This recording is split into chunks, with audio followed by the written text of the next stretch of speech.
Welcome. This is period B2 Humanities 2 on the air, recording live from New Milford High School.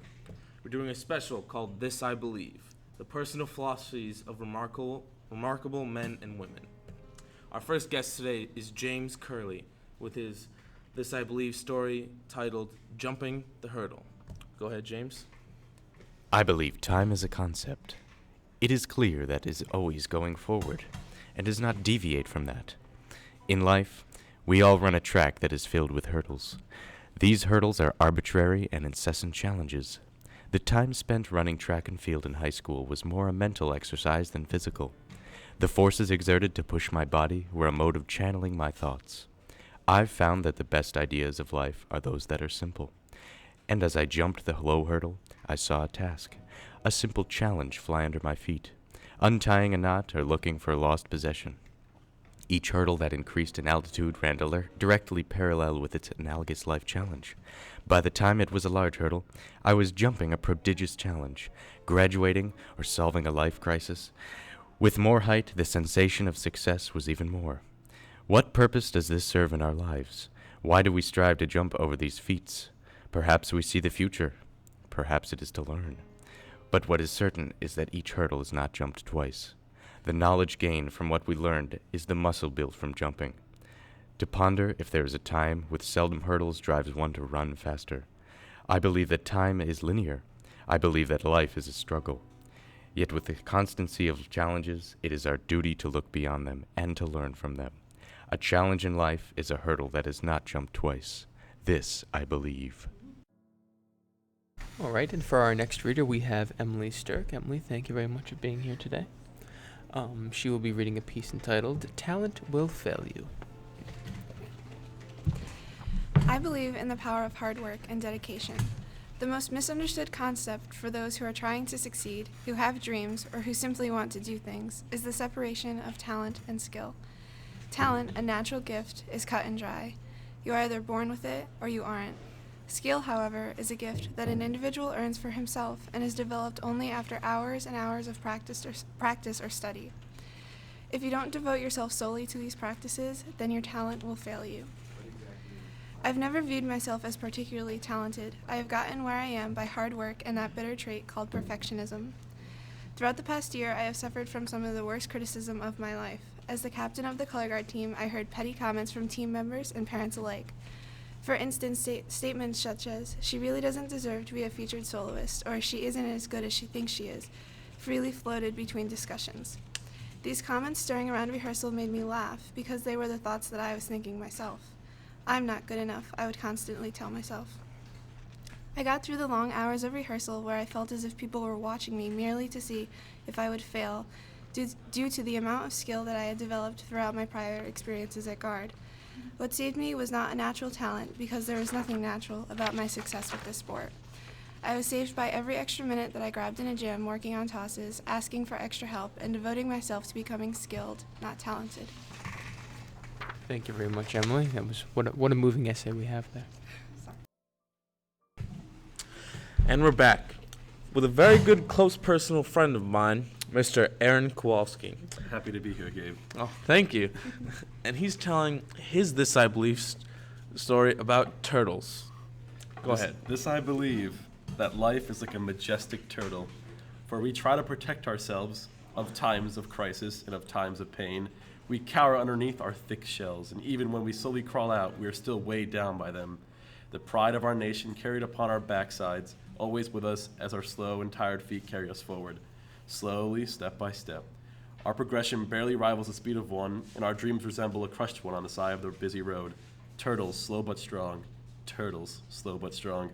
I reflect on one of the many turtle-based events in my life, and pluck out a single one, which to me has such unmeasurable value. My age was that of 9, short stubby legs, and a long crowded head of hair upon my little round head. With the money saved up from weeks of various odd chores around the house, I purchased my very own turtle and a head of lettuce. Bestowed upon him was the name of Mr. Turtle, and we were best friends upon first sight. Years of good times between Mr. Turtle and I were had, times that I would never forget. Turtles slow but strong, turtles slow but strong. But just like old Doom, Mr. Turtle passed away, and boy did I cry. For I would never have guessed that hard-shelled little son of a gun would steal my heart. These early years of my life showed me what it was all about. No matter how hard our shell or how much lettuce we devour, all we do is die. Sure, turtles may be strong, but not invincible. Even the turtle must die. Turtles, slow but strong. Beautiful. Oh, thank Beautiful. you. Thank you so much. All right, we're back on the air. Our next guest is Kristen Heinz. She's telling her This I Believe story, which is titled The Power of Words. Go ahead, Kristen. Thank you. I believe in the power of words. I believe that the scribblings of symbols and the arrangement of phrases can change the universe, that human beings have the ability to take the world into their hands and carve through it with a pen. Words have always been my salvation, my fiery vessel through which I express myself in manners that no other form offers.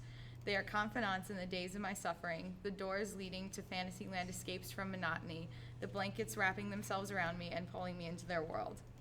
When I was a troubled girl without a voice, words fell through my fingertips and onto the receiving grace of a blanched sheet of paper. The poetry and prose that sounded with a gentle scrawl or melodious typing packed the resounding scream that would not pass from my lips. I bound my troubles in journals, stored my passions in folders, and password protected my catharses on computers. I held the hope of one day having the talent to manifest my writing into the outstretched, comforting hand that so many authors offered to me. It was not until recently that I was able to feel the impact of my own words.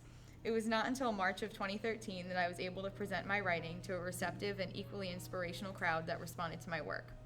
The Connecticut Permanent Commission on the Status of Women, or PCSW, hosted an essay contest that prompted high school seniors to write about an issue facing young women. As a self-described feminist, I passionately dove into the subject, writing about the struggles of young women facing the fearful and unfair treatment that comes with rape culture. My experience and fears became fluid with ink as I described the fear of walking alone at night, as well as the sheer terror of the injustice of society towards such terrible crimes. My emotional essay was chosen as a second-place winner, and I was invited to Hartford to read it at the PCSW's annual Women's Day ceremony, an honor that I had never expected nor dreamed of obtaining in my senior year in high school. While reading my words, I felt an enormous sense of power and determination, the feelings I had while writing the paper. Suddenly, I was a force to be reckoned with, a source of strength. The most rewarding aspect of my essay reading, however, came to me after the words had passed through my lips. As the ceremony ended, as countless men and women filed out of the conference room, many remained, eyeing me with curiosity.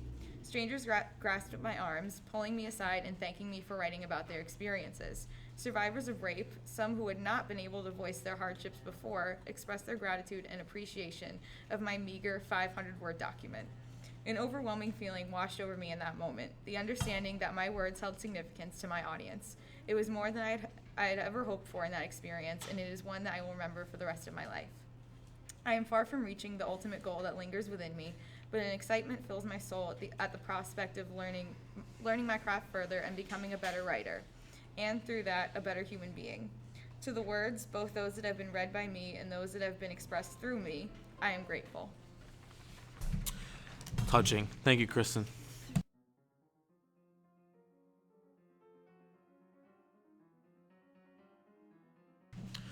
All right, our next guest is Kyle Kellett.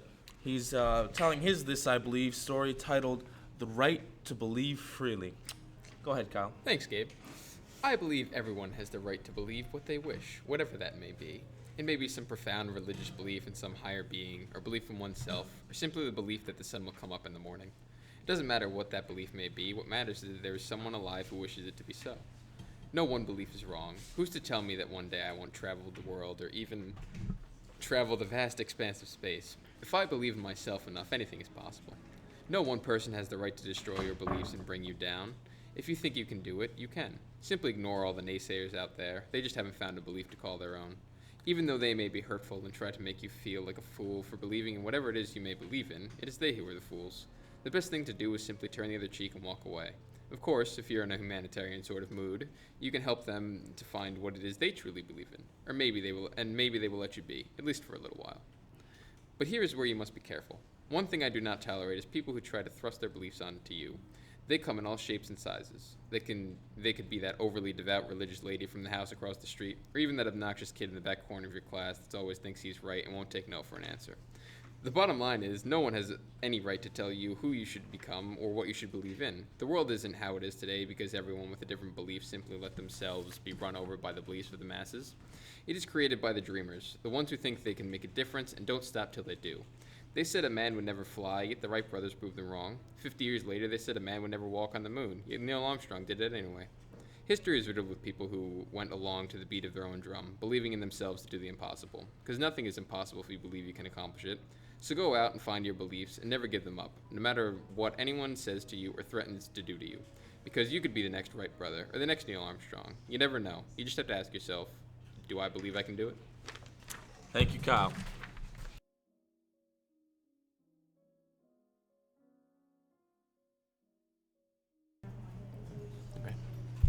Next, we have Nicole Hines.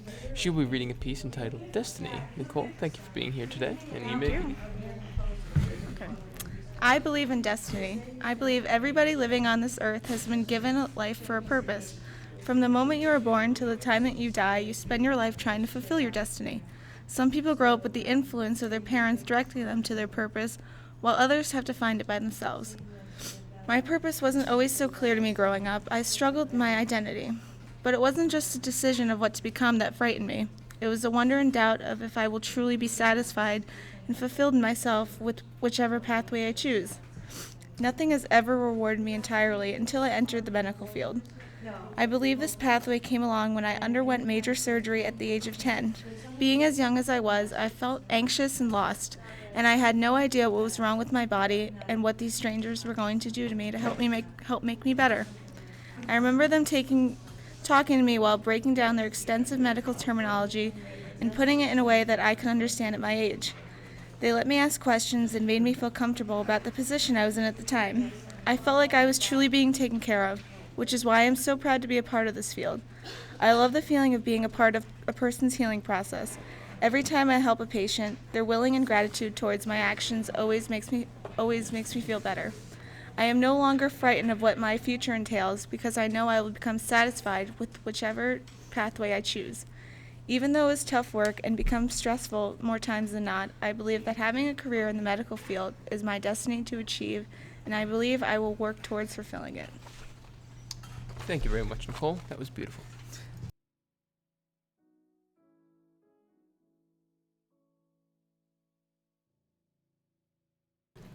All right, we're back. And our third guest this afternoon is Quentin Lights. He's telling his This I Believe story titled Video Games Are Not a Waste of Time. Go ahead, Quentin. Okay. Throughout the course of our lives, we're forced to make decisions about how we want to spend our time. The options are plentiful and branching, and the effects of long-time dedication to any one particular branch can be impressive. The branch which I have embarked upon is that of video games, a medium of expression which has only recently been created. I believe that video games are not a waste of time. My belief has been validated time and time again by the productions of the video game industry across multiple different game genres, from indie titles such as Fez and Minecraft to the hardcore first-person shooters such as BioShock Infinite. My belief has reigned true. This can best be explained through the use of themes, which are present across video games just as they are present across pieces of fine literature. These themes include morality, chaos versus order, free will, racism, and many more. I would even go so far as to say that any theme which can be found in a piece of literature can also be found in some video game, explored in some way. And, in continuation, these are themes which the player is visually immersed in and can make his own choices with regards to.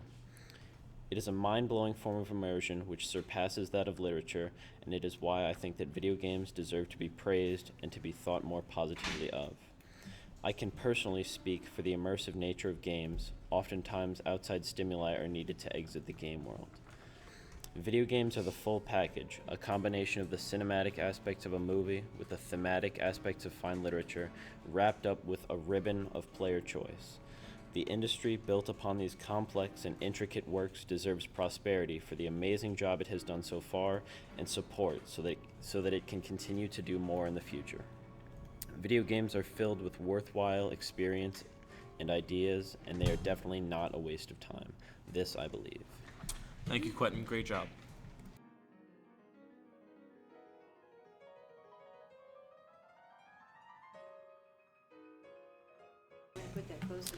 All right, and another one of our guests today is named Julia Carroll, and she's telling her This I Believe story titled Genetic Fate.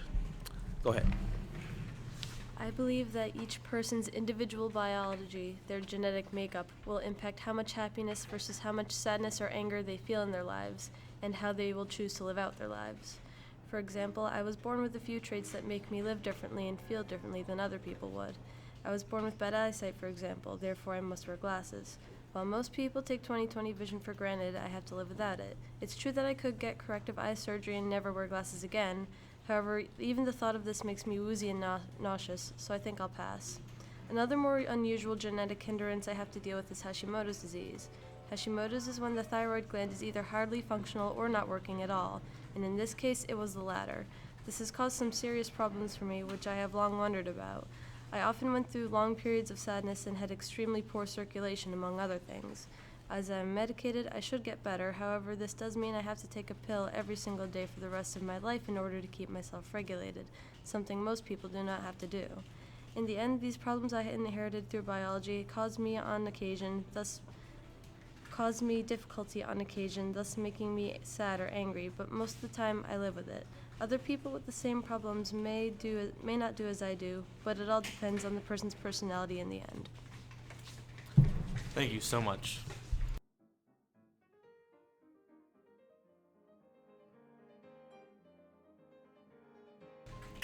All right. We're still doing our This I Believe stories, and our next guest is Alexa Wooden, and her story is titled The Brick Wall Was Built, Then Brick by Brick It Came Down. Go ahead, Alexa. Oh, thanks. I, Alexa Marlene Wooden, of my 18 years and going, believe in overcoming my social anxiety disorder with the help of the closest person who gave birth to me, my mom, and my kindergarten teacher who knew the best way to get me out of my shell, Miss Gardner. Every child gets nervous on the first day of kindergarten, but for me it was as if you were dreaming your worst nightmare.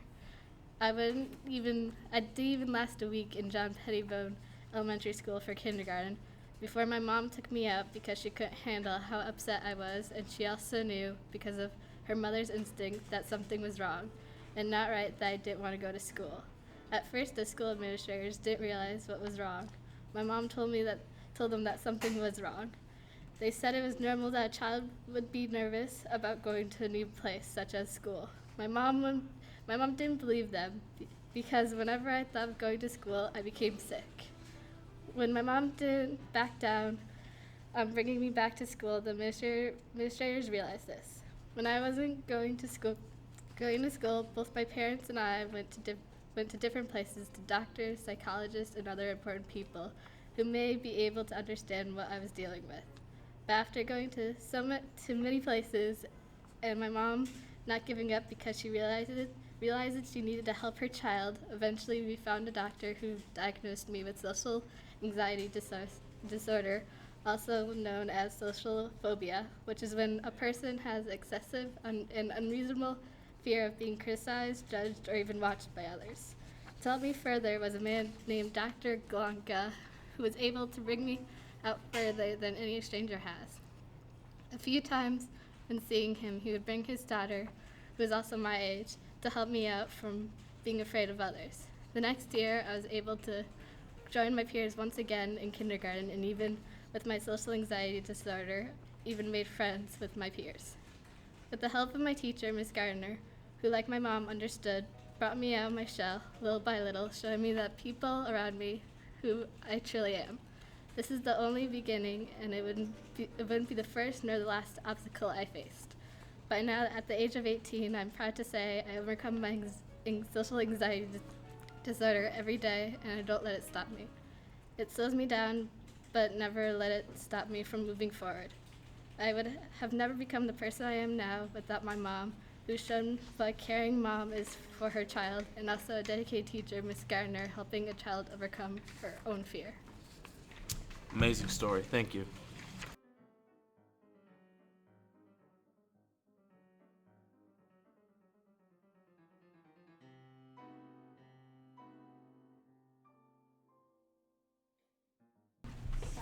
And for our final reader, we have the beautiful Charlotte Shea with her piece entitled, I believe in laughter. Charlotte? Thank you very much, Kyle. I believe in laughter, especially when you can laugh at yourself. And I'm not talking about a little chuckle or a giggle. I'm talking about the laughter that makes tears stream down your face, makes your abs feel like you just did 100 sit-ups, and makes your smiling cheeks burn. My entire life I have been a complete klutz. If there's a ditch, I will turn my ankle in it. If there's a sign, I'll walk into it. If there's something in front of me, I'm bound to stub my toe on it. After many episodes of my stumbling and tripping throughout elementary school, I always wished for the day my clumsiness would go away. I would turn a bright shade of scarlet and hide anywhere the eyes would escape me. However, one day in 7th grade, it all changed. I received a science award at an assembly and had to walk on stage to receive it. It was my ultimate nightmare. I climbed the steps, picked up the award, and started to make my way down the steps back to my seat. And I fell, or rather crashed. My body went flaring as I semicircled down the flight of steps right onto the floor. The auditorium was silent. There was nowhere to hide. And then it happened. I started to laugh, uncontrollably. I basically have not stopped since. Many people feel that clumsiness is something you grow out of with age. Well, I'm still waiting for that to happen. But while I'm waiting, I think I have to embrace it. My uncanny ability to make a fool out of myself happens at least 3 times a day. People pay money to have someone else make them laugh, while I get to entertain myself for free. To me, the ability to laugh at yourself is a great gift, and there's nothing better than having a gift to be contagious. So the next time you do something embarrassing, just laugh. God knows everyone else is. Thank you, Charlotte. That was a great way to end the program. And thank you to our viewers for listening to us this week. And we'll see you next week with the next edition of this show.